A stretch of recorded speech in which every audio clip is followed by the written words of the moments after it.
justicia imputa por primera vez a 2 exaltos cargos del gobierno de Isabel Díaz Ayuso por las muertes en las residencias durante la pandemia. Irma. Sí, nos lo confirman fuentes jurídicas y lo han dado a conocer el colectivo Marea de Residencias, familiares de esas personas que estaban durante la pandemia en las residencias de mayores. Dicen en esa nota de prensa que han sido citados Carlos Moore, el que era director de coordinación sociosanitaria cuando comenzó la pandemia, y la segunda persona que ha sido citada es Francisco Javier Martínez Peromingo, que también colaboró en esos protocolos, esos conocidos, dice la nota, como protocolos de la vergüenza. Tendrán que declarar el próximo lunes en el juzgado número 3 de Madrid de Plaza de Castilla a las 10 de la mañana. La Fiscalía de Madrid pidió que se reabrieran todas las denuncias que estuviesen archivadas. No conocemos ahora mismo el dato exacto de denuncias que han podido reabrirse, pero lo que sí sabemos, confirmado por fuentes jurídicas, es que tanto Carlos Moore como Francisco Javier Martínez Peromingo tendrán que declarar en calidad de investigados el próximo lunes 26 de mayo a las 10 de la mañana en Plaza de Castilla por esas muertes en las residencias de ancianos. Estamos hablando de algo muy novedoso, sí, Mateo, porque hasta ahora la justicia se había resistido a avanzar en la investigación del protocolo. Y sobre todo en el caso de Carlos Moore, que era el director de coordinación sociosanitaria en el gobierno de la Comunidad de Madrid en el momento de la pandemia, porque él había declarado como testigo en numerosas causas, en numerosos juzgados, siempre como testigo. Nadie se había atrevido, ningún magistrado había encontrado la ocasión o juez para citarlo como investigado. Esta es la novedad, lo citan como investigado. Él declaró, por ejemplo, en marzo, y siempre ha defendido en sus declaraciones como testigo, que los protocolos que él firmó, porque está su puño y letra ahí, no eran vinculantes. Alberto Reyero, recordar, consejero de Derechos Sociales, dice que sí, que eran vinculantes, él considera que eran vinculantes, y además Carlos Moore en sus declaraciones viene a decir que los protocolos que para él no eran vinculantes estaban avalados, respaldados por el consejero de Sanidad, Enrique Ruiz Escudero, que hoy es senador, portavoz del Partido Popular de temas sanitarios en el Senado.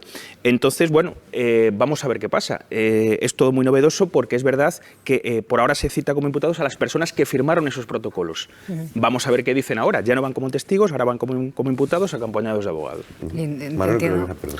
Sí, bueno, ojalá se haga justicia hacia todas estas familias y hacia un caso gravísimo y intolerable que ha sucedido durante la pandemia en la Comunidad de Madrid. Y por volver a lo que decía antes, creo que este es un gran ejemplo y bueno, qué bien que salga este tema porque muestra un poco y habla de lo que estaba diciendo, de cómo en el mundo real la Comunidad de Madrid tiene una responsabilidad en todo esto que sucedió, en la muerte de 7.291 personas, pero en el mundo de la derecha mediática que trabaja para el Partido Popular, el malo era Pablo Iglesias y por eso Ayuso sigue en su cargo y ha podido pasar por encima de todo este escándalo. Y con toda la corrupción que afecta a su familia está sucediendo lo mismo. Vemos que quien va a declarar es el fiscal general y vemos a la pareja de Ayuso yendo a declarar contra el fiscal general y cómo han logrado instalar esto en la sociedad. A mí me gustaría, volviendo a ese tema, recapitular para no perder aquí el foco.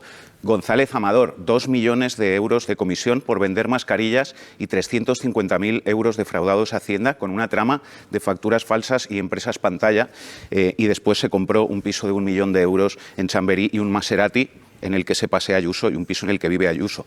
Jairo Alonso, expareja de Ayuso, la empresa Aseco, para la que trabaja, multiplicó su facturación con la Comunidad de Madrid, pasó de 3.000 euros a medio millón. Daniel Alcázar, amigo de la infancia de Ayuso y socio del hermano de Ayuso, colocó 250.000 mascarillas con su empresa Private Sportive y después se compró un chalet de lujo en Pozuelo tras el archivo del caso. Tomás Ayuso, hermano de Ayuso, se llevó una comisión de casi 300.000 euros por vender mascarillas a la Comunidad de Madrid al triple de lo que le habían costado. Isabel Ayuso Puente, la madre de Ayuso, la Comunidad de Madrid ha adjudicado a su socio más de 1 millón de euros a dedo y 25 contratos desde que Ayuso preside la Comunidad de Madrid. Mientras en la Comunidad de Madrid morían miles de personas por la pandemia, morían miles de personas en las residencias y era la región con más mortalidad por COVID de Europa, Ayuso, su familia, se hicieron todos millonarios aprovechándose de la calamidad y de su posición de poder. ¿Eso cómo se llama? Se llama indecencia y corrupción, por mucha tinta de calamar que vierta el periodismo corrupto que está al servicio del Partido Popular. Bueno, muy bien. Sí. Ahora, todo eso... Muy bien. Sí, porque ahora todo eso, que políticamente puede tener una lectura, para que la tenga jurídicamente... Hace falta algunas pruebas que permita establecer relaciones causales. No, si Manu, después de 14 minutos relatando todos los casos de que asedian a Ayuso, déjame por lo menos acabar. Digo, faltan las pruebas que permitan concluir que hay una relación causal entre lo que mantienes y lo que supuestamente ocurrió. Y en el momento que alguien lo encuentre, si es que existe, pues entonces Ayuso irá pa'lante, como dice el que le lleva las cosas. Por volver al origen, a la noticia de hoy, que es las imputaciones por esos protocolos. Respecto a las imputaciones por los protocolos, era lo que estaba diciendo antes.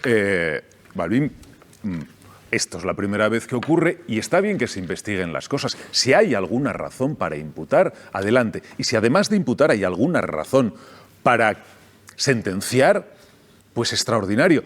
Seguramente, lo mismo que está pasando con lo de la Dana, lo más terrible de todo, al menos para mí, es que, y al mismo tiempo esperanzador, es que tenga que ser, o que pueda ser la justicia, la que finalmente nos cuente la verdad de las cosas. No lo sé si ocurrirá, tanto en este caso como en el de la Dana, y que la clase política sea incapaz de asumir algún tipo de responsabilidades y que las propias comisiones de investigación, cuando se pueden hacer y cuando se permiten hacer, puedan llegar a algún sitio. Yo creo que esta es la lectura que a mí, por un lado, me da una cierta esperanza, pero al mismo tiempo me deja cierta desazón, porque esto no facilita en nada, desde mi punto de vista, la confianza en la clase política, que es la que, por otra parte, tiene que gestionar estas situaciones de crisis, tanto la del COVID como la de la Dana.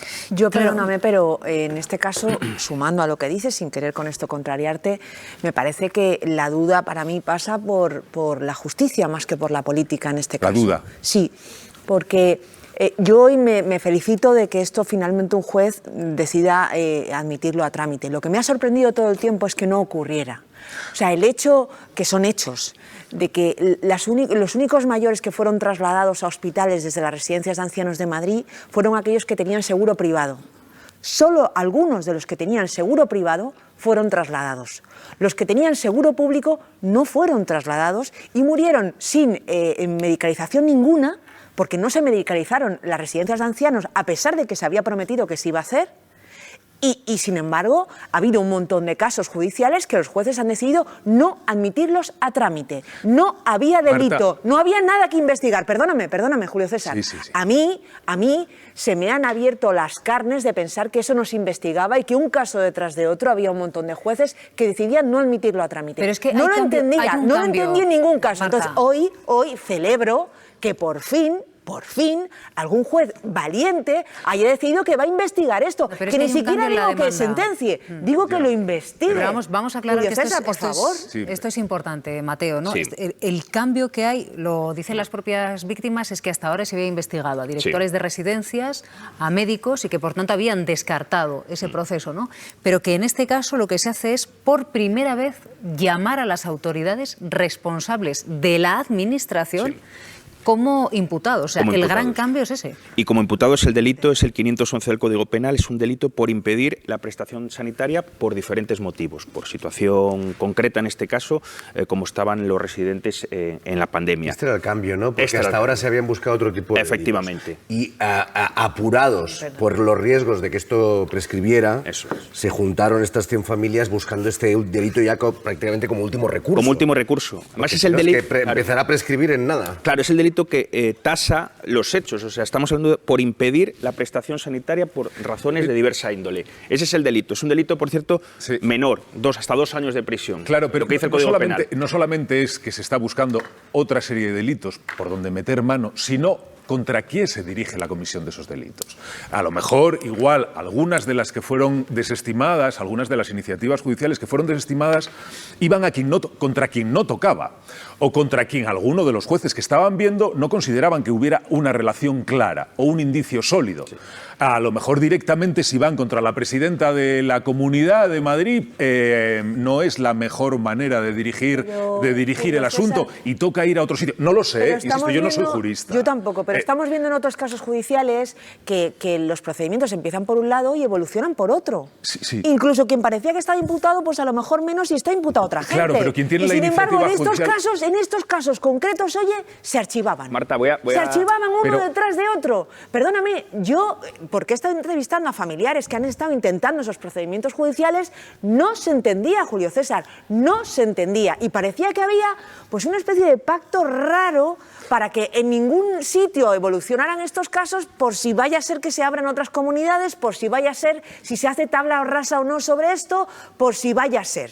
Entonces, yo me alegro, esto dentro de del verdad. Poder Judicial, lo que acabas de decir ahora, esto dentro del Poder Judicial, los comentarios de que vamos a dejarlo aquí, no vaya a ser que... Yo te estoy hablando, te estoy diciendo, y acabo de decirlo, te lo repito si quieres, que son las tesis de los familiares que han estado intentando de mil maneras que esto evolucionara en tribunales. Estoy diciendo que esas son sus tesis después de haberlo intentado, de hablar con sus juristas y de ver que la cosa no evolucionaba de ninguna de las maneras. Hay un punto de inflexión, por lo que estamos leyendo ahora, que es que la Fiscalía, o sea, esta historia, este asunto en concreto que lo lleva el Juzgado de Instrucción 3 de Madrid, sobre este asunto por el que va a declarar Carlos Mur y Francisco Javier Martínez, fue archivado hace 3 años. ¿Qué pasa? Que la Fiscalía hace muy pocos meses decidió por unanimidad que vamos a recurrir todos los archivos, que son decenas de archivos en los juzgados de Madrid, porque hay muchas víctimas afectadas y muchos procedimientos que fueron archivados. Y este es el primero en el que el Juzgado de Instrucción número 3 dice, bueno, la Fiscalía ha pedido la reapertura porque verá que hay nuevos indicios y vamos a concederle, digamos, su escrito para citar como investigados a Carlos Mur y a esta segunda persona, por cierto, que también firmó los protocolos técnicos cuando dimite Carlos Mur. O sea, son las dos personas que firman los papeles, claro, efectivamente. Son papeles con su firma y ahora lo que quieren las víctimas saber es, claro, ¿quién dictó esto? ¿No? Y por eso en el comunicado que acaban de emitir, las víctimas lo que dicen es, queremos saber cuál fue el papel del consejero de Sanidad y de la presidenta de la Comunidad de Madrid. Porque aquí el cambio, digamos, quienes van a ir a declarar ahora son quienes firmaron. Pero entiendo que será el principio de un tirar de un hilo de quién ordenó esos documentos y esos protocolos. Por eso te decía antes, Silvia, que Carlos Mur, hasta la fecha, en sus declaraciones como testigo solo, sus declaraciones que se han conocido porque se han publicado ampliamente, él dice que su protocolo, el que él firma, no era vinculante. Alberto Reyero dice que sí, que él estaba dentro del gobierno de la Comunidad de Madrid en ese momento. Pero es que Carlos Mur dice que era su superior el que le había, digamos, respaldado esos protocolos sociosanitarios, que era Enrique Ruiz Escudero, actual senador del Partido Popular.